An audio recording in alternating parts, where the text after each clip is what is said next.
श्री कृष्णाय वयं नमः। जो परमात्मा सच्चित और आनंद स्वरूप हैं, जो भगवान इस संसार का सृजन पालन और संहार करते हैं, जिन परमात्मा का आश्रय लेने से हमारे त्रिविध ताप उन्मूलित हो जाते हैं, ऐसे भगवान श्री कृष्ण के वांगमय विग्रह में हम सब बारंबार प्रणतिपात करते हैं। कथा प्रसंग में हम सब प्रवेश करें।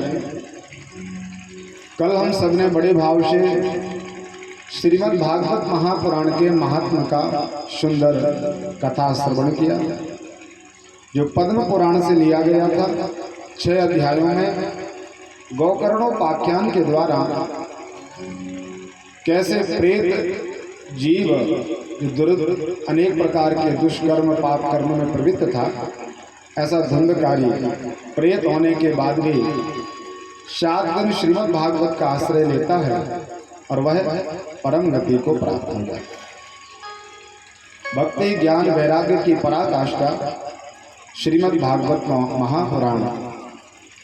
पहले महात्मा लोगों के मन में थोड़ा सा संदेह था, तो उतना श्रद्धा विश्वास भागवत जी के प्रति नहीं हो पाया। तो महात्मा श्री सूत जी ने भागवत जी का आख्यान तो सुनाया नहीं, पहले भागवत महात्मा का दर्शन कराया। इसके बाद जब उनके मन में लालसा बढ़ी, छटपटाहट हुई, योग्यता आई कथा सुनने की, मन में खूब जिज्ञासा प्रकट हुई, तब उनको अधिकारी मान करके श्रीमद् भागवत जी का आख्यान उनको निवेदित किया। ये श्रीमद् भागवत महापुराण 12 स्कंद में है और 18,000 श्लोक हैं, 335 अध्याय हैं। ये व्यास जी भगवान ने, जो परमात्मा के कलावतार हैं, महर्षि व्यास ने हम सब के ऊपर कृपा करने के लिए इनका निर्माण किया।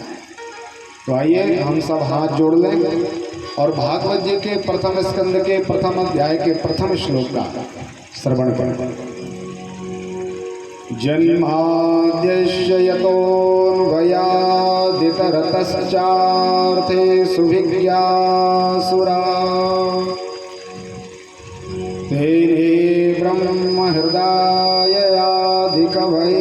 मुह्यन्ति यत्सूरयाः तेजो वारिमृदां यथा विनिमयो यत्र सर्गो मृषा धाम्ना स्वेन निरस्तकुहकं सत्यं परं धीमहि। ये श्रीमद् भागवत जी का प्रथम श्लोक है। आप लोग ये जानते हो कि कोई भी कार्य किया जाता है तो उसके पहले मंगलाचरण होता है। अपन घर से निकलें तो मंगलाचरण ही करते हैं, ध्यान करते हैं कि हे भगवान, जिस कार्य के लिए हम घर से निकल रहे हैं वो हमारा कार्य पूरा हो जाए, वो भी मंगलाचरण है। अपने कुलदेवी को प्रणाम करना, गणेश जी को प्रणाम करना, अपने घर में कोई विवाह आदि होता है तो उसमें भी हम मंगलाचरण करते हैं, भगवान को प्रणाम करते हैं कि भगवान हमारे घर में अमुक कार्य है, आपकी कृपा से ये निर्विघ्नतापूर्वक पूर्ण हो। इसी तरह जब कोई पुराण या वेद कोई महात्मा लिखने के लिए तैयार होता है तो सबसे पहले भगवान का मंगलाचरण किया जाता है। वो कहते हैं कि भगवान, हमारे अंदर वो सामर्थ्य नहीं है कि हम कोई पुराण वेद आदि का निर्माण कर सकें, लेकिन आपकी कृपा करुणा का प्रसाद हम प्राप्त करके कोई कार्य कर सकते हैं। आप कृपा करके इस पुराण को, इस अनुष्ठान को, इस धार्मिक आयोजन को पूर्ण कर दें। इसके लिए मंगलाचरण किया जाता है। प्रत्येक पुस्तक आदि में आप लोगों ने देखा होगा कि जिस देवता के नाम से पुस्तक है उसी का सबसे पहले नाम लेकर के मंगलाचरण किया जाता है। लेकिन हमारे सनातन में 2 ऐसे वेद पुराण हैं। पहली तो गीता जी हैं, श्रीमद् भगवत गीता। कई लोग बोलते हैं श्रीमद् भागवत गीता, तो हमें इसमें अंतर समझना चाहिए। कि श्रीमद् भागवत अलग है और श्रीमद् भगवत गीता अलग है। गीता के अंदर भागवत नहीं लगा सकते आप, लेकिन लोकाचार में मैंने कई लोगों के मुख से सुना है कि वो ऐसे ही बोल देते हैं, महाराज जी मैंने श्रीमद् भागवत गीता पढ़ी थी। तो थोड़ा ध्यान रखना चाहिए इस चीज़ का। गीता जी का जब आश्रय परमात्मा ने अर्जुन को प्रदान किया तो वहाँ कोई मंगलाचरण नहीं हुआ। वहाँ तो संजय वाच धर्म क्षेत्रे कुरुक्षेत्रे समवेता युयुत्सवाः मामका पांडवश्चैव किं कुर्वत्र संजय। वहाँ केवल प्रवचन प्रारंभ हुआ है। और दूसरा श्रीमद् भागवत जी हैं जिनमें मंगलाचरण तो हुआ, लेकिन किसी देवता का नाम नहीं इसमें लिखा गया। कोई विशेष देवता का नाम नहीं कि अमुक देवता का यह प्रधान ग्रंथ है। क्या लिखा है? ब्रह्म सूत्र के दूसरे सूत्र से जन्मायतः। ब्रह्म सूत्र का पहला सूत्र क्या है? अथा तो ब्रह्म जिज्ञासः। और दूसरा है जन्माद्यस्यतः। इस सूत्र को लेकर के महात्मा व्यास जी ने परमात्मा को प्रणाम किया है। वो भगवान कैसे हैं? बोलो जन्माद्यस्यतः। जिन परमात्मा का जैसे हमारा जन्म हुआ यहाँ संसार में, तो हमने तो नहीं देखा, लेकिन जो हमारे बूढ़े लोग हैं उन लोगों ने हमारे जन्म को देखा है कि अमुक व्यक्ति ऐसे इस समय में हुआ था। लेकिन परमात्मा का कब जन्म हुआ इसका कोई साक्षी नहीं है, किसी ने देखा नहीं। और परमात्मा का कब आगमन हुआ, कब अपनी गद्दी पर सुराट हो गए, विराजमान हो गए, किसी से कुछ पूछने की जरूरत नहीं पड़ी कि महाराज हम इस गद्दी पर बैठ जाएं क्या। हमें कुछ पद चाहिए तो उसकी तैयारी करनी पड़ती है, पढ़ाई करनी पड़ती है, चुनाव लड़ना पड़ता है, तब कुछ वो पद मिलता है। लेकिन भगवान स्वराट है और अपनी गद्दी पर प्रतिष्ठित है। बोले महाराज क्या वो ब्रह्मा जी हैं?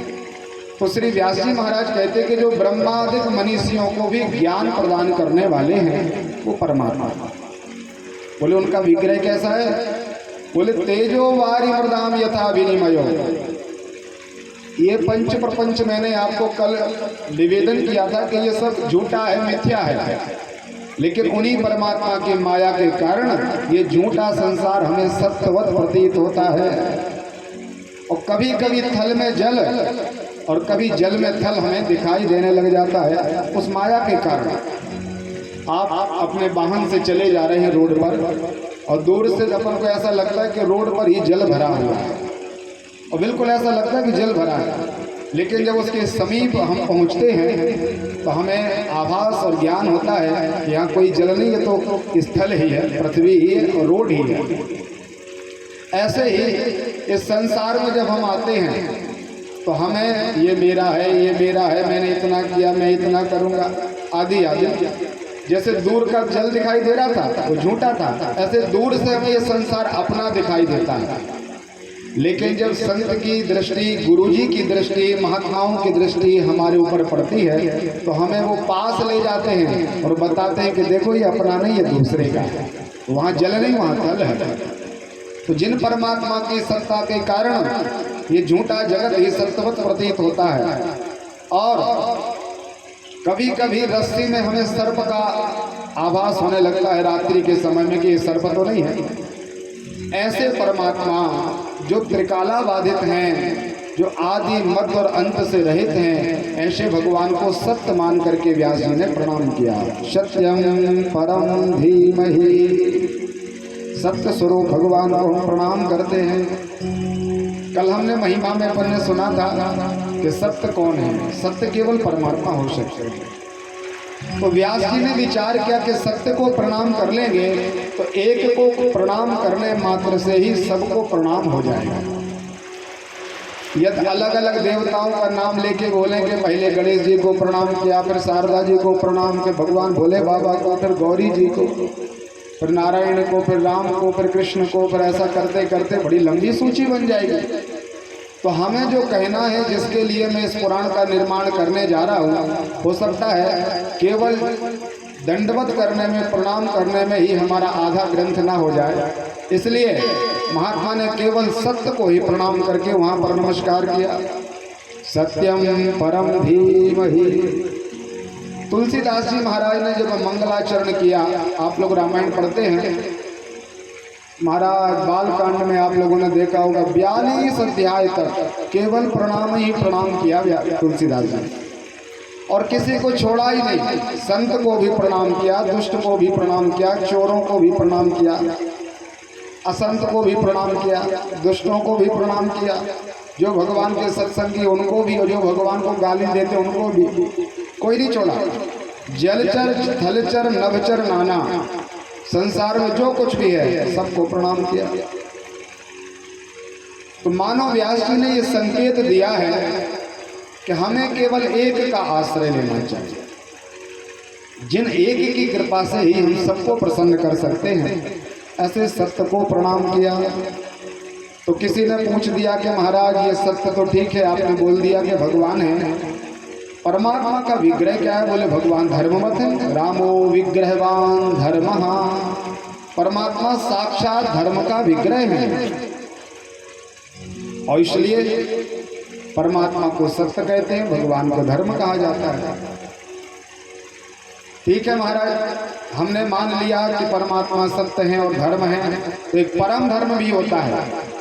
अपन बोलते ना ऐसा आपको करना चाहिए तो आपका धर्म है, लेकिन इससे भी बड़ा परम धर्म आपका है कि आप माता पिता की सेवा करें।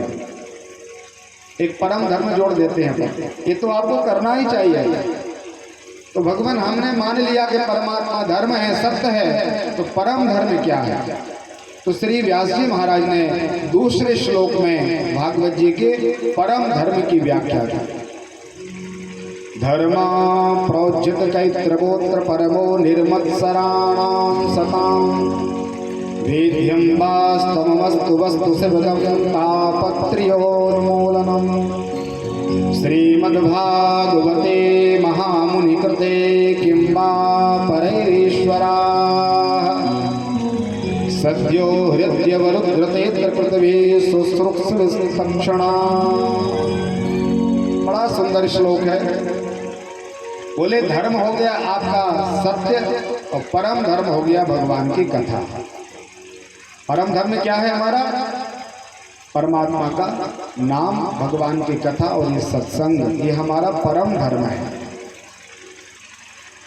इन तीनों चीजों का आश्रय लेने से ये जीव पवित्र हो जाता है। और तापत्रियों, तीनों प्रकार के तापत्रियों से इसको छुटकारा मिल जाता है। बोले भगवान जब इतना बड़ा महात्मा है भगवान की चर्चा का, तो कैसे सुनना चाहिए? बोले निर्मत्सराणां सतां, एक शर्त लगा दी इसमें कि आप कथा सुनने तो जरूर आओ, लेकिन निर्मात्स होकर के आइए। आपके अंदर एक मच्छर बैठा है, उस मच्छर को अपने घर में रखो और फिर कथा पांडल में आकर के कथा सुनो। बोले वो मच्छर क्या है महाराज? तो बताया निर्मत्सराणां, मात्सर्य जो है ईर्षा रूपी जो मच्छर है, दूसरों को नीचा दिखाना, स्वयं को बड़ा मानना।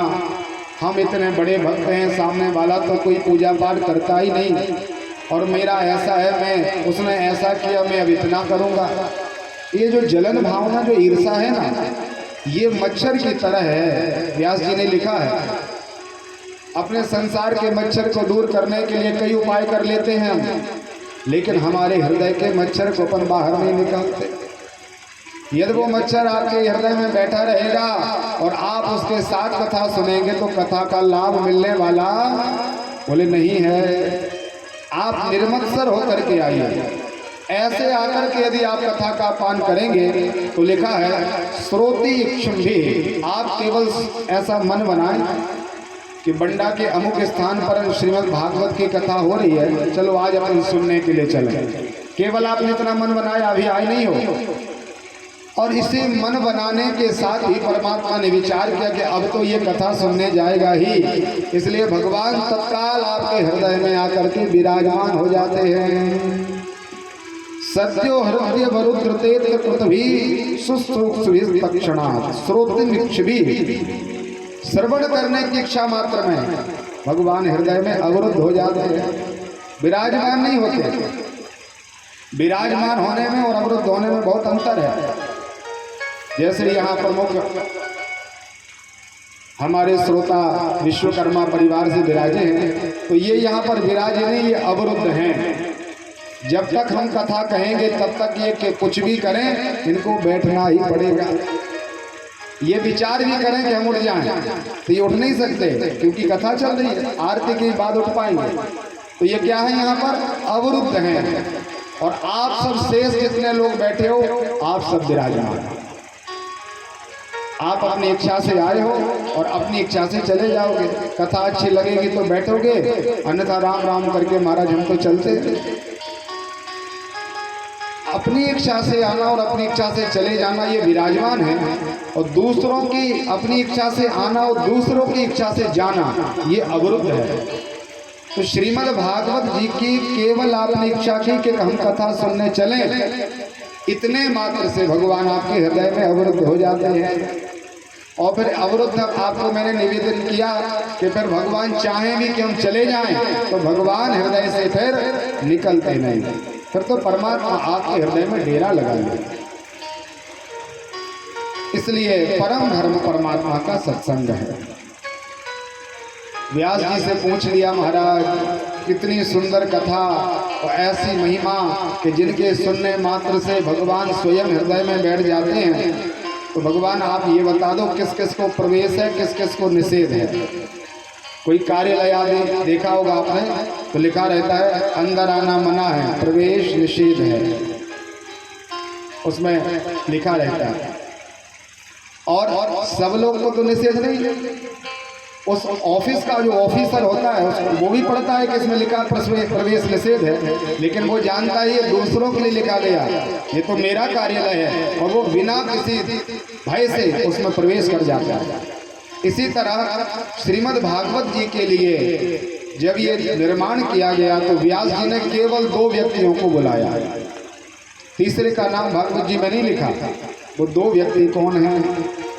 तो तीसरे श्लोक में लिखा हुआ है, निगम कल्पतरोर गलितम फलम सुखमुखादम रतदिव्र संयुतम पिबति भागवतम रसमायलम मुहुरहु रसिका भुवि भावका। ये जो भागवत जी हैं, व्यास जी ने क्या किया, पहले वेदों का निर्माण किया। तो वेदों की भाषा क्लिष्ट थी, बहुत कठिन थे वेद, उनको समझ पाना बहुत सबके बस की बात नहीं थी। वेद और शास्त्र ऐसे होते हैं जैसे मेडिकल का स्टोर होता है, उसमें सभी प्रकार के रोगों की दवाई रहती है। और आप कहो, विचार करो कि हम विशेषज्ञ से ना पूछें, हम तो मेडिकल जाएं, अपने हाथ से दवाई उठाएं और पा लें, तो अपना रोग मिटेगा। हमें ज्ञान ही नहीं है कि उस दवाई से हमारा कौन सा रोग मिटने वाला है और कौन से रोग की वो दवा है। लेकिन आप किसी विशेषज्ञ से पूछेंगे तब वो उसी दवाई को उठा के देगा जो आपके रोग के लिए उचित है। ठीक इसी तरह हमारे शास्त्र पुराण वेद ये सब मेडिकल स्टोर है। हमें भव रोग लगा हुआ है, उस भव रोग से रात दिन ग्रसित हैं हम। इस रोग को मिटाने के लिए महात्मा संत के रूप में आते हैं, कभी गुरुजी के रूप में आ जाते हैं, कभी किसी कथावाचक के रूप में आते हैं, और वो वही दवाई निकाल के देते हैं जो आपके रोग के लिए ठीक है।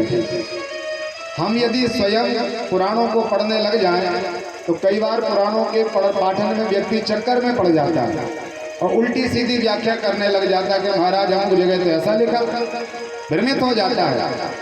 लेकिन वही पुराण जब हम किसी संत के मुख से श्रवण करते हैं, तो उसमें केवल आनंद ही आनंद प्राप्त होता है। व्यास जी ने जब इस वेदों को सरल बनाया, पुराण बनाए, पुराणों का भी सार लिया और सार सर्वस्व निकाल के क्या बनाया, श्रीमद् भागवत कथा। ये भागवत जी वेदों का पका हुआ फल है। जैसे आम का फल आप लोगों ने देखा होगा, आम का वृक्ष है। अब आप ठंडों में कभी आपका मन हो गया कि मुझे तो दिसंबर में आम खाना है, अब विचार करो महाराज आम तो हमें अप्रैल में मिलेगा, क्या करेंगे? तो आप जाओ और वृक्ष में ही अपना मुंह लगाओ, वृक्ष के तना को खाने लगो, उसकी छाल खाओ, उसके पत्ते खाओ। विचार करो कि महाराज आम के जो फल में जो रस है वो आम के वृक्ष में हमें प्राप्त नहीं हुआ। ऐसे ही संपूर्ण जो वृक्ष है वो वेद भगवान है, और वेद भगवान का पका हुआ पूरा रसमय जो फल है वो श्रीमद् भागवत है। और ये भागवत जी ऐसी है महाराज कि इसमें बहुत पारखी तोता ने मुंह लगाया है। किसी वृक्ष के फल में कोई तोता मुंह लगा दे तो व्यक्ति विचार करते महाराज इसी को तोड़ के लाओ, इसमें तोता ने सुआ ने अपना मुंह लगाया, ये मीठा हो गया होगा। क्योंकि फलों का पारखी तोता होता है, रत्नों का पारखी सोनी होता है, सबकी अलग अलग गणना है। तो इसमें श्रीमद् भागवत महापुराण में परम पारखी तोता परम वीतराग संत शिरोमणि श्री सुखाचार्य जी का मुख लगा हुआ है। इतना मधुर ये फल है। बोले किस किस को पिला दें? तो कहा केवल 2 व्यक्तियों के लिए पिलाइए महाराज। पिबत भागवतम रसयमालयम मुहुरहो रसिका भुवि भावकाः, रसिकाः भावकाः। 2 व्यक्ति जिनके मन में भागवत रूपी फल ग्रहण करने की भूख है, और दूसरा जो इस फल को पहले से पा चुका है उसके मन में बहुत लालसा है। ऐसे रसिक व्यक्ति और भावुक व्यक्ति ही आकर के कथा सुने। ऐसा ही व्यास जी ने क्यों कहा? क्योंकि देखिए हम आपको एक छोटा सा दृष्टांत दें। आपको रोज आप 11 बजे भोजन कर लेते हो, और एक दिन ऐसा हो गया कि 11 बजे भोजन नहीं मिला, भूख बहुत बढ़ गई, 1-2 बज गया, अभी तक भोजन नहीं। तो आप विचार करते हो अब तो कुछ भी मिल जाए महाराज जल्दी से 2 मिनट ग्रहण करें, क्योंकि भूख बहुत ज़्यादा है। और उस भूख के कारण आप ये विचार नहीं करते कि हमारी साग में नमक डला है कि नहीं, रोटियों में घी लगा है कि नहीं, आज इसमें तड़का लगाया कि नहीं, कोई विचार नहीं करते, और जल्दी से उधर पोषण कर लेते हो। पूरा अपना पेट जब भर जाता तब याद आता है कि मैंने तो नमक लिया ही नहीं, क्योंकि आपके अंदर भूख थी। अब जब आपने सूखी रोटियां से 10 रोटी खा ली, पेट पूरा भर लिया, और फिर आप किसी यजमान अपने परिवार वालों के यहाँ गए, अपने व्यवहारियों के यहाँ, तो वहाँ जाकर के उन्होंने 56 प्रकार की भोज्य सामग्री रख दी। बड़े सुंदर सुंदर ले चोस ग्रे पदार्थों को रख दिया, ग्रहण करिए महाराज। आप कहोगे महाराज बिल्कुल इच्छा नहीं है, अभी अभी भोजन करके ही आए हैं, और आप क्या बताएं शाम तक तो पालेंगे, अभी हमारी इच्छा नहीं है।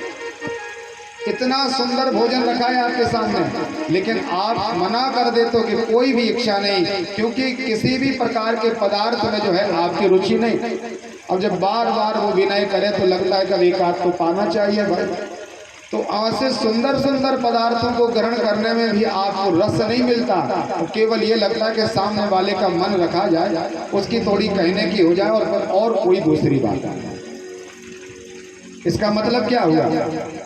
आपके पेट में जब भूख थी तो आपको सूखी रोटी भी अच्छी लगी, लेकिन जब आपके उदर में कोई भूख नहीं है तो 56 प्रकार के व्यंजन भी आपको रस युक्त नहीं है।